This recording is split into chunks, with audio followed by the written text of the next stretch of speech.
bisa dijalankan. Mudah-mudahan bapak-bapak dan ibu-ibu yang terhormat. Jadi kenapa Maulabu ini digelar Bumi Teku Umar? Itu yang pertanyaan pertama kita. Kenapa Maulabu ini, Aceh Barat ini digelar sebagai Bumi Teku Umar?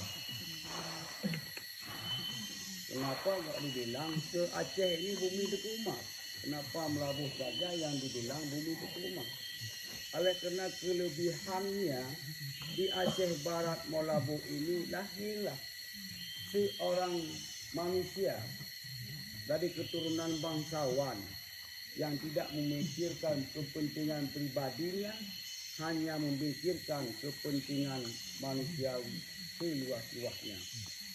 Maka lahirlah seorang tokoh di Aceh Barat, yaitu Teku Umar Johan Pahlawan.